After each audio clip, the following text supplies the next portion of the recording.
All right, good morning. Is it 11 o'clock? I've got 11 o'clock. We have a couple of things to do today. I wanted to, before we get started and while everybody's still paying attention to me, before we go off into zoning out due to my dry lecture or whatever, I have not been able to get the service people to figure out why I can't click on the box that says you can drop your group project code in anonymously. There's a box that you should be able to check that's grayed out that won't let me do it. So, if you go to the news item, here's what I want you to do. If you go to the news item and you look at group project code, there is a Word perfect ballot document there that I want you to fill out. And I want you to fill it out in Word. I don't want it handwritten because I can't read your writing half the time. So I want it to be filled out, and then I want you to bring that ballot back on Tuesday so that you can turn it in. And I'll show you how I want it folded on Tuesday so that I can collect those, and you'll just bring them up at the end of class and drop them. That way I can get your group projects graded and posted just as quickly as I get those ballots turned in on Tuesday. I apologize, I can't figure out why D2L works the way it does sometimes. Apparently neither can our tech people, who have been unable to tell me what's going on with that. So we're just going to do it the old-fashioned way. When technology fails, you actually have to print it out and bring me a hard copy. I know that's a chore, but please do that and bring that on Tuesday. We have this survey, which takes about 30 minutes, so I'm not going to do it in class. They told me I could actually send this. This is not the speed. This is the survey that they're asking you about. It's called the Noel Levitt survey. It takes about 30 minutes to complete. And they're actually asking you about sort of your overall, I think, perceptions and satisfaction with the university as a whole. So I'm going to hand this out, and you will bring this back on Tuesday as well for me to turn in. So this is not the speed. It's not the same thing as the student evaluations. This takes about, it's the Noel Levitt's student satisfaction inventory. It takes about 30 minutes. So if you would take the time to do that and turn it back in to me on Tuesday, the university would be greatly appreciative of that. So I will pass this out. Please follow the instructions. Bring it back on Tuesday. Bring back your ballot on Tuesday, your group project code, and that way I can then post the grades for your group projects as soon as I get those back. Again, I'm sorry that technology failed and I couldn't get that done before now, but not even the technicians at D2L can tell me what's going on with that. So I'm going to turn the camera off for just a second. After I pass this out, we'll then talk about price, which is 2 chapters today. So for those of you that walked in late, I just talked about the group project code. I need you to fill that out and bring it in. Bring in a hard copy on Tuesday and bring this back on Tuesday.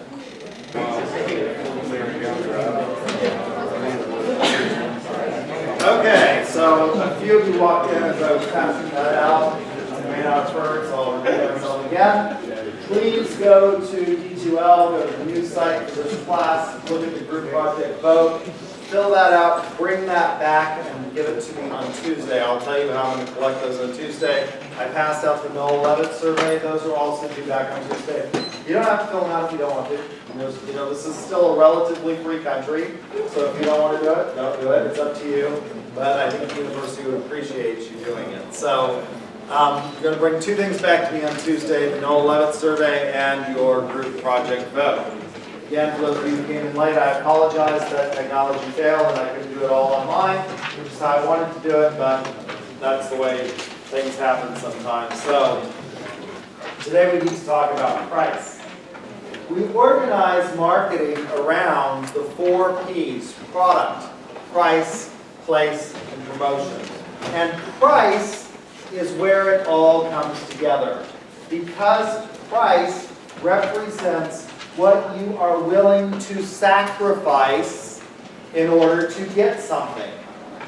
And as economists will tell you, there's no such thing as a free lunch, because even if somebody is giving you something for free, your use or utilization of that may entail opportunity costs. What are your opportunity costs for sitting in this classroom? Well, you can't be out doing something else. hanging with your friends. So there is a price component to almost everything we do. So it is one of the critical factors when we organize marketing as a discipline around these 4 Ps. It's what represents, all of the things that we're willing to give up for everything else. And so it is the unifying factor in the marketing mix. And yet it is so important because obviously the price has to be right. But yet, with regard to this factor, there is no one a priori unifying theory as to how you should go about determining the price.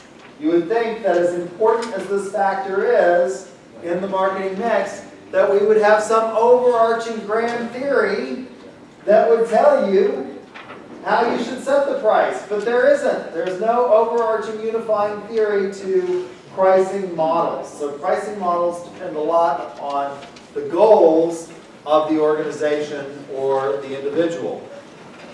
So price is where all of these other business decisions come together, and of course the price must be right in terms of what we're willing to sacrifice for the goods or services that we are enjoying. Price comes in a lot of different terms.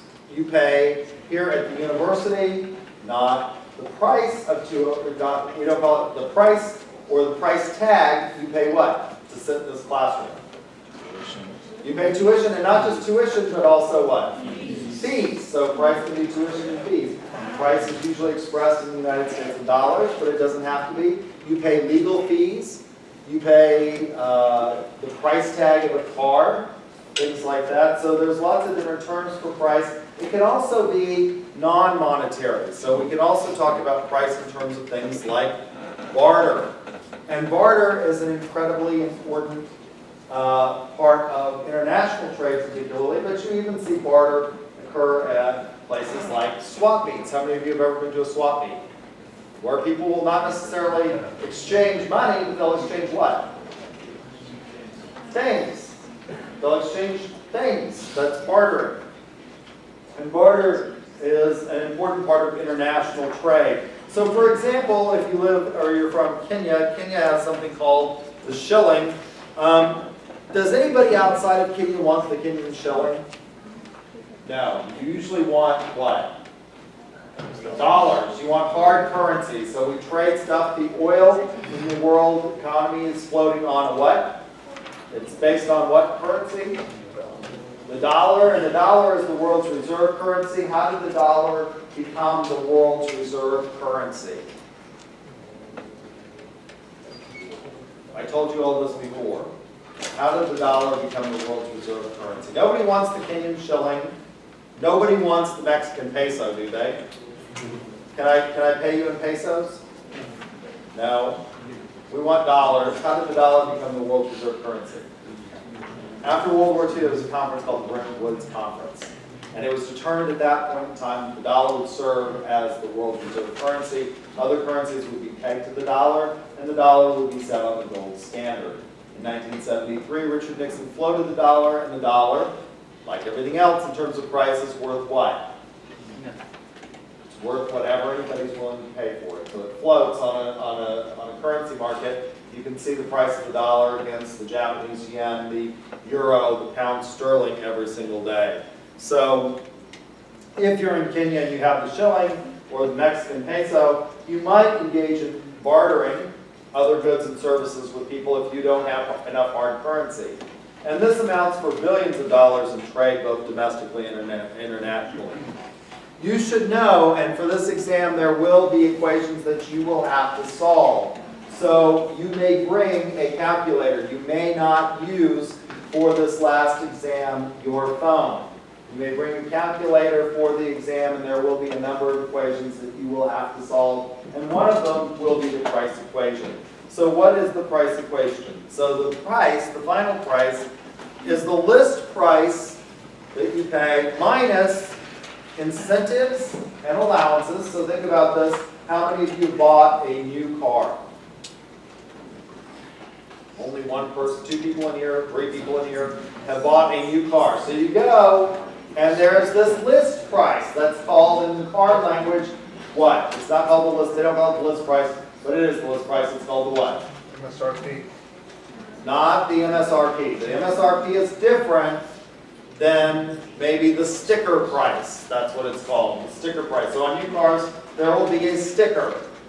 That will be composed of a number of things, including maybe the manufacturer's suggested retail price, and then they'll have a list of everything that's on the car that's added in, features that you will pay for, things like various levels of packages. So if you buy, for example, a Ford F-150, what kinds of packages do they have in the Ford F-150? Well, they have sort of the base model. They have extended cabs, crew cabs, all the way up to the Platinum and King Ranch editions of the Ford. And so all of those things will be broken down on that sticker price that you'll be paying for. And then there will be this bottom figure at the bottom of the sticker, right? And you'll see that. And you've seen all of the stuff that's in there. It includes things like dealer crap and things like that. And you'll get to the sticker price. Well, you might get, depending on what time of the month it is, certain what? The dealer may get factory incentives that they can apply, coupons that they can apply to that price that will bring that price down. So the price will be minus the incentives and allowances that they'll give you. If you have a trade-in, that will be an allowance on the car, right? They'll tell you we'll give you $10,000 for your old Ford F-150 or whatever. So an allowance, plus the extra fees. So what are the extra fees that you'll pay? That will be the final price. Tax tag. That may be in some states included. You generally don't pay tag, title, and tax at the dealership in Oklahoma, though you pay that where? You pay that at the tag agency. So what you're going to write the check to the dealer for is the sticker price that includes all these things, minus the incentives, and then maybe other things that they add on, such as what? Well, there could be transportation fees for bringing it up, things like that that they'll add. So you'll have the sticker price minus those incentives and allowances plus any extra costs like dealer crap, things like that that they'll put on. So price is an indicator of value. What we're willing to sacrifice in order for the benefits. So the perceived value is the perceived benefits divided by the price. 84% of people surveyed say that price is an indicator of quality. Isn't it? It serves as a surrogate for quality. How so? Oftentimes the higher the price, the higher the perceived quality. Is a Tom James custom-made suit. It starts at around $1,500, better quality than the off-the-rack suit at that wonderful French store, Jacques Penney. That's JCPenney's. A lot of people would say yes.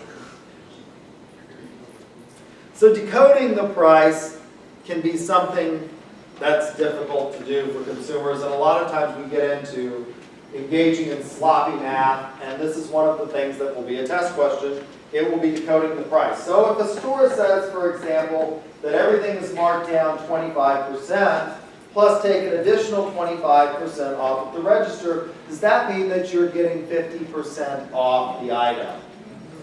No, you're not. But people don't do the math, they get sloppy. So let's suppose that you want a $100 shirt, and it says it's 25% off plus an additional 25% off taken at the register. So the price of the shirt is originally $100. You're going to take off 25%, which would make the shirt what?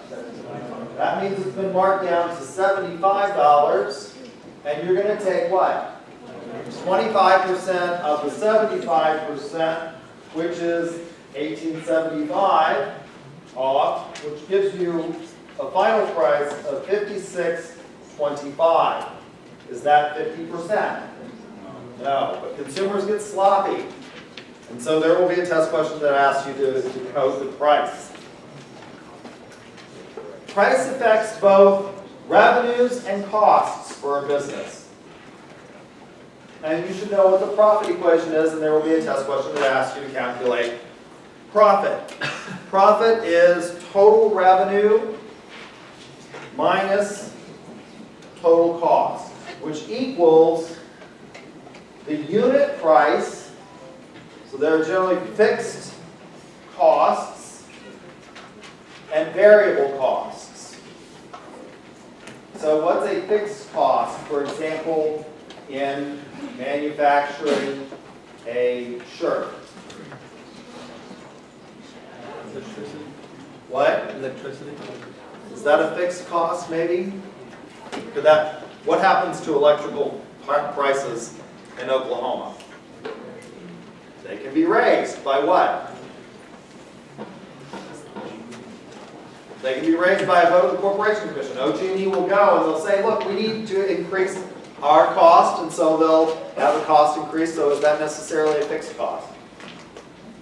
If you turn off the lights during the day, but if you manufacture shirts round the clock 24/7 and you have lots of skylights during the day, you can do what?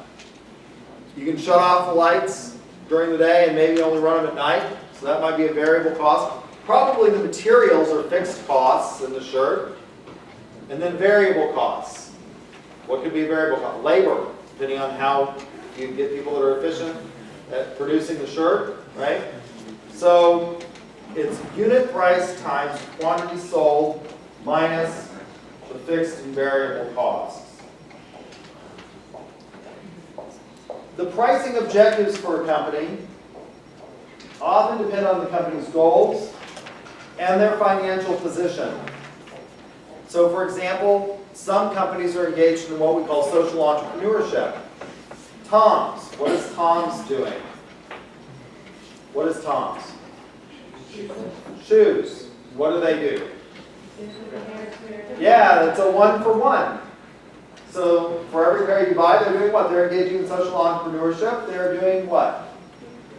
Giving a pair away. So the price for them is going to take into account these social goals. So it depends on financial position and other goals.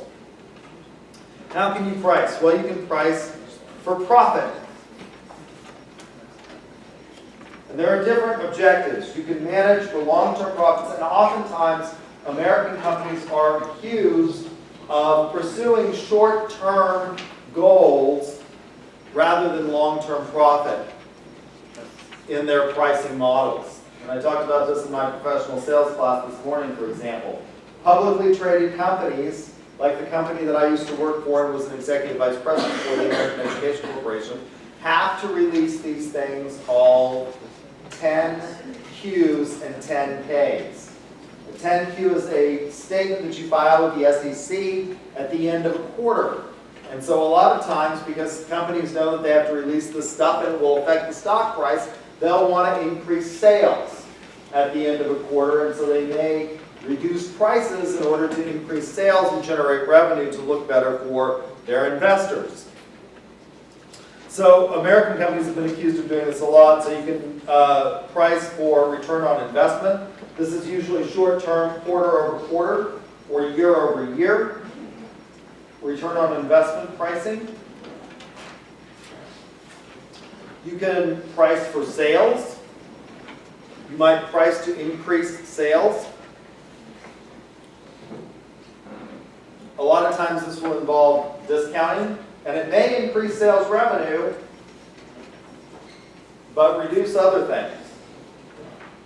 If you are McDonald's, what is McDonald's trying to do? What is McDonald's in terms of the fast food industry? Are they number one, or are they not number one? McDonald's is number one. They have the largest market share in the industry, right? That's another goal that you might set. So market share goals, ratio of the firm's sales revenue or units to those of the industry. Maybe a goal in pricing. How is McDonald's going to increase market share in times of economic hardship, for example? What have they started to do to keep their market share? When times were bad, they introduced the dollar menu. And then things on the dollar menu ended up, because it was affecting their profitability, ended up not being a what? A dollar. It used to be the dollar menu that's not a dollar anymore.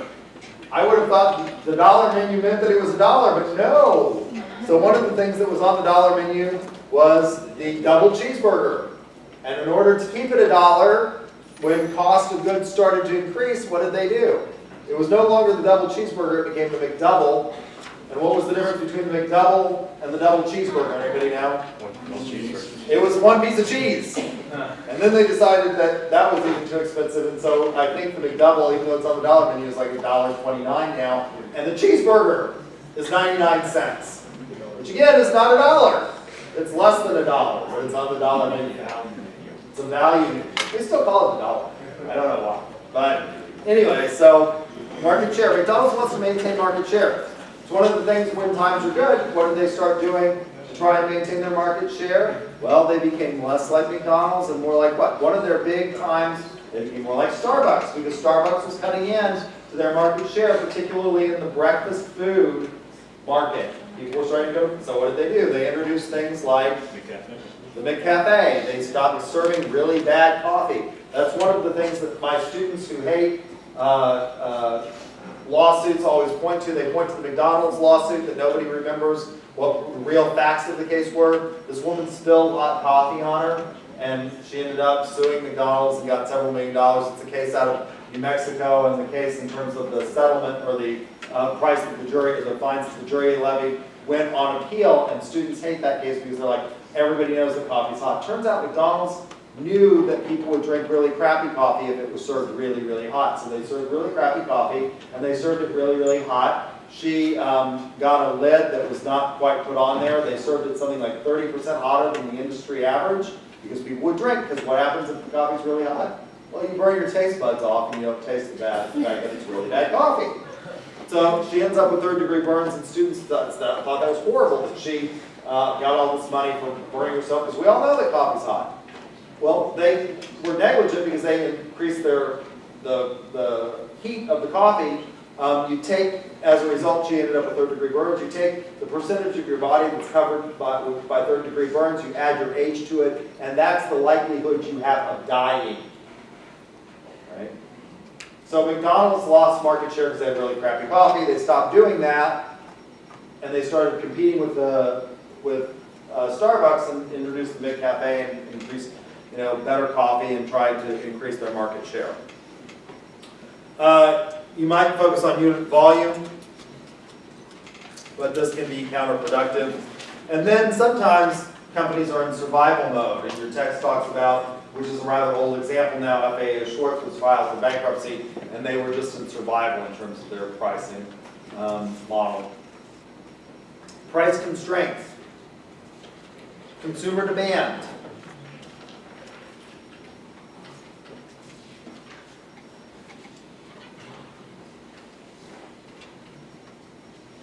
The cost of marketing and producing products.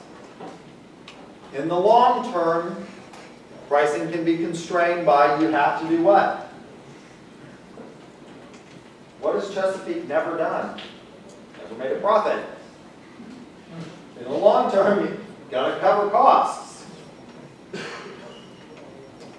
Stages in the product life cycle can influence product price and demand. When the Apple iPhone was first released, really new product, and what did they do? They took advantage of that newness in the product, and I had friends that were the ones that got it on the first day, and I said, what will happen to the price in 3 months? It'll fall. And 3 months later, when it fell, I asked them if it was worth paying all that money to have that product in their hand 3 months earlier than everybody else, and they insisted that it was. I don't know if they would still answer that way today. If you have another pricing constraint, can be single product versus a product line.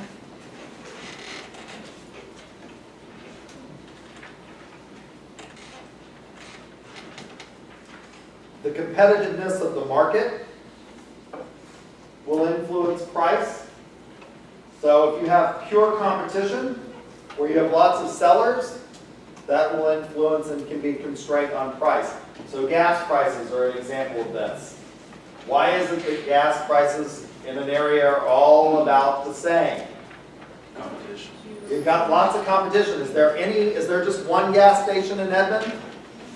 No. And you can do what? You can get on your iPhone and go to gasbuddy.com and figure out where the cheapest gas is. And it's incredible to me how people will drive 25 miles to save 3 cents on a gallon of gas as they're going to buy a $75 meal at Charleston's. Got to worry about that 3 cent stuff because we've got lots of competition out there. If you have monopolistic competition where you have many sellers that compete on non-price factors, that can influence oligopoly. So gas prices, for a long time, when my brother was a student in Stillwater, gas prices in Stillwater were always about 30% higher than the rest of the state. Should they be? No, they shouldn't, because Oklahoma and Stillwater are in the middle of a gas-producing state. They shouldn't be all that higher. But what happened in Stillwater that allowed gas prices to be 30% higher than everywhere else in the state? There were 2 guys that owned all of the gas stations in Stillwater. And remarkably, they had breakfast once a week.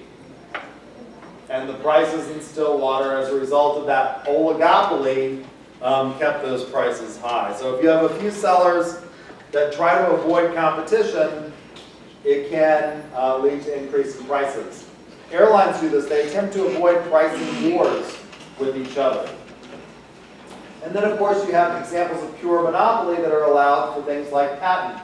What happened with, for example, the price of the AIDS drug that all of a sudden went from not very expensive to 5,000 times?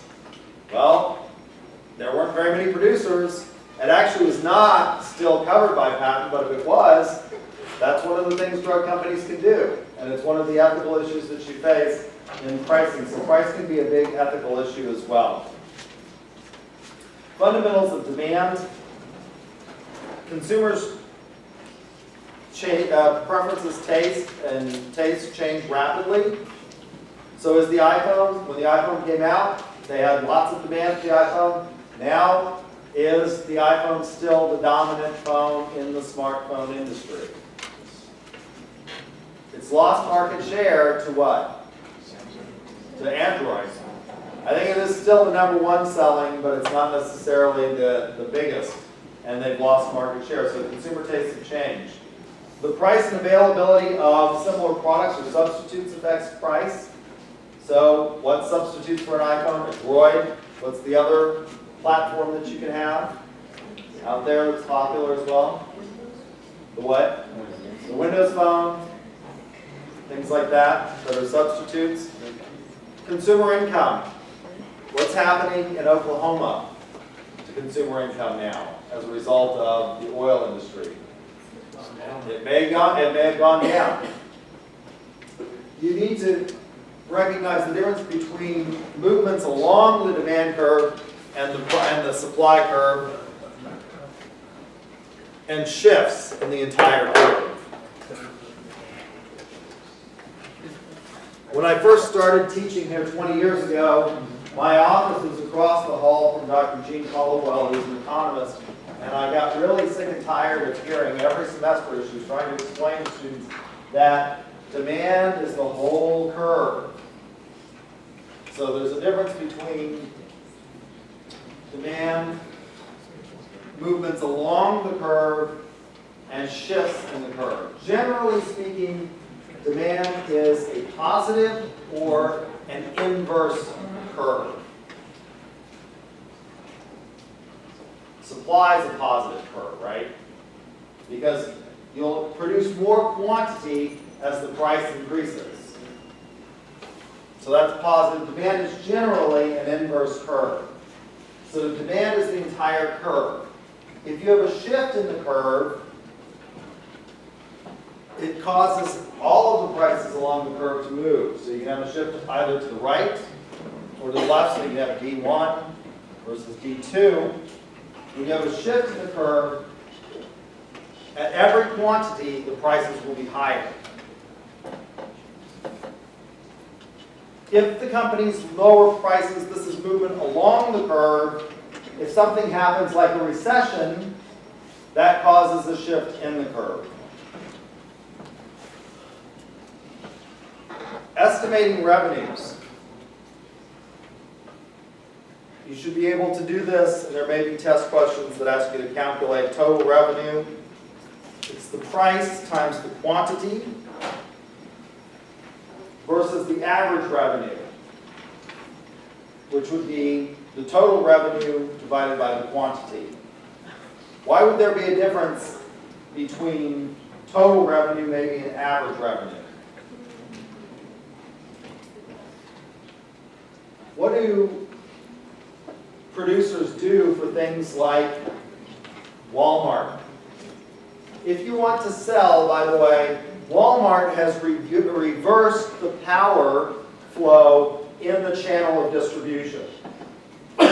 Historically, when we talk about channels, producers had most of the power in the channel because they set the initial price point.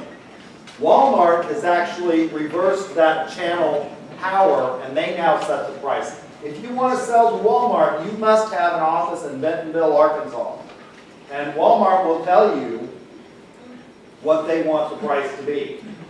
And they base it on what they think consumer demand is. One of the things that's interesting is an article that you should look up, you can Google it, called The Man Who Said No to Walmart. And it involves snapper mowers.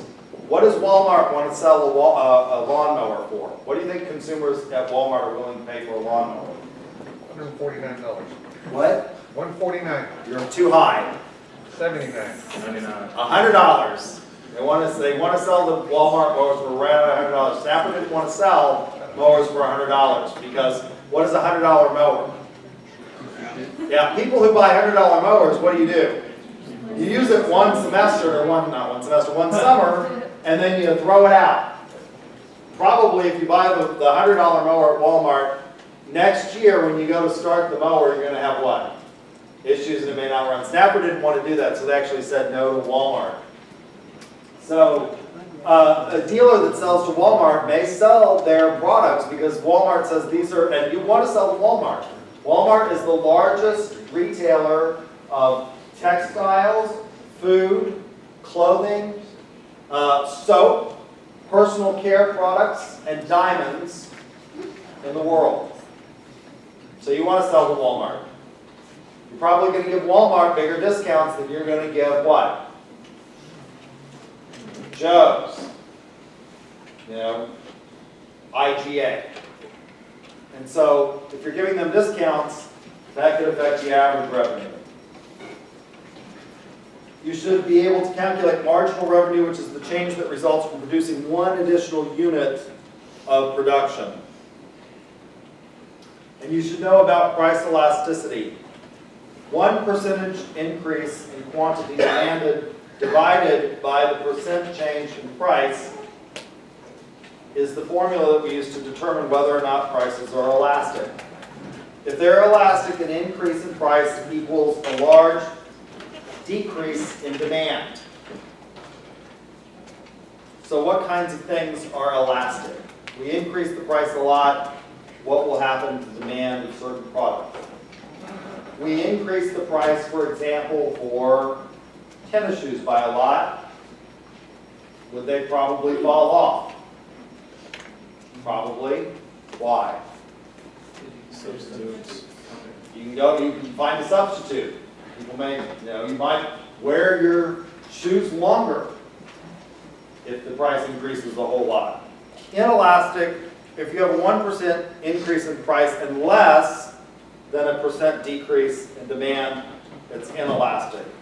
And you have unitary elasticity if you have a 1-for-1 increase, a 1-for-1, 1% for 1%. So if you have a 1% increase and a 1% decrease, you have unitary elasticity.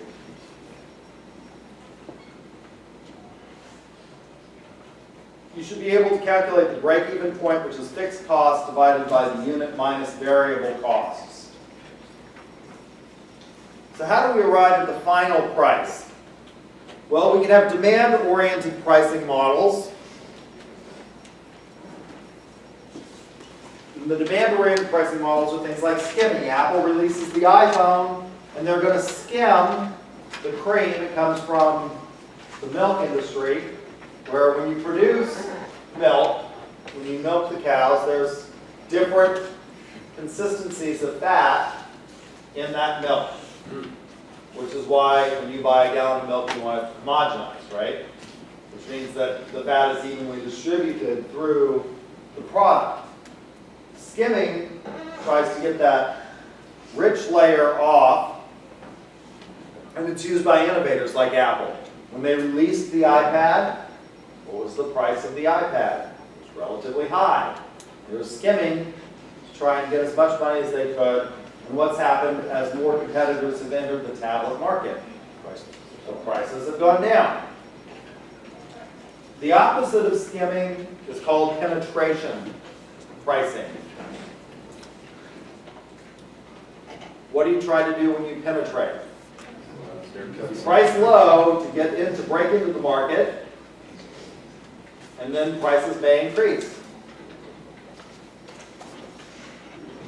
There's lots of competitors. If you want to break in, it's relatively cheap. You might price low to penetrate the market.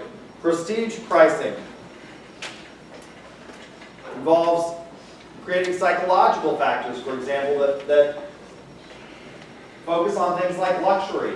And this is one where demand actually may not be an inverse curve. Tag Heuer increased the prices of their average watch from $500 to $1,000, and demand increased. Normally, when you increase prices, what happens to demand?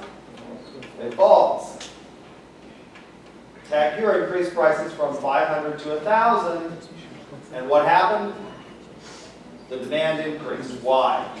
It was prestige pricing. Tag Heuer was then viewed as more like what? More like Rolex.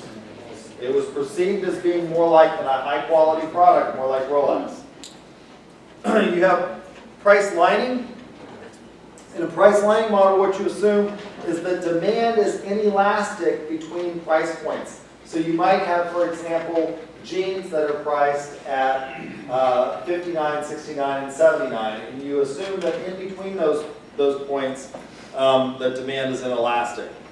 Odd even pricing involves using the numbers to create a perception in the consumer's mind that something is either more or less than, usually less than. So you price something at $39.99.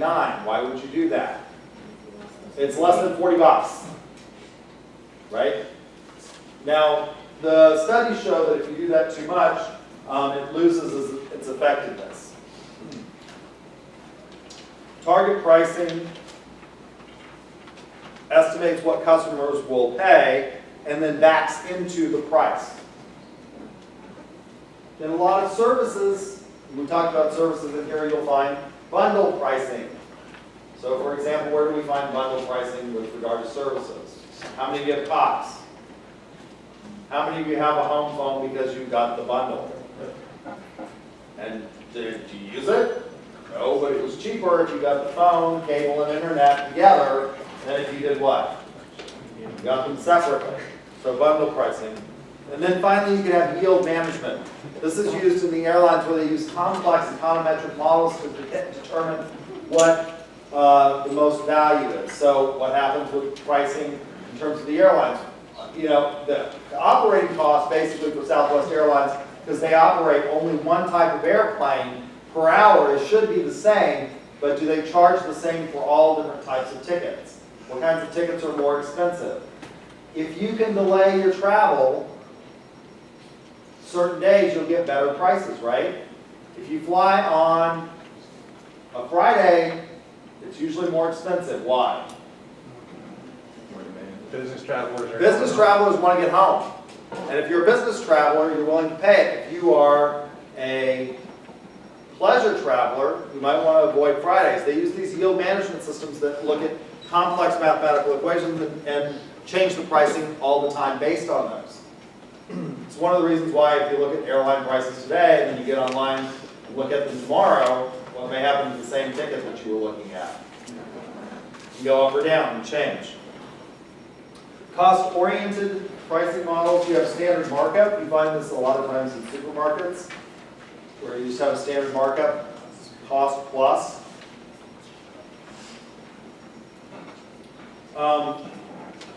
Profit-oriented, target profits, pricing for a return on sales or a return on investment. And then you also have customary pricing models, or competition-oriented pricing models where you have a customary. What does it cost to get a Coke out of a vending machine, basically, now? What's the customary pricing? For a 20-ounce bottle, what's the sort of the customary pricing that you get at most vending machines? It's $1.50 to $2. So the customary pricing at or below or above competition. And then you can also have loss leader pricing. That's where you do what? Price one product low in an attempt to get people to come in and buy other products in your store. All right, any questions about pricing? Chapters 13 and 14. Okay, so for Tuesday, you need to bring back the Noel Levitt survey if you want to fill that out, and the group project vote. And we'll talk about retailing and wholesaling on Tuesday.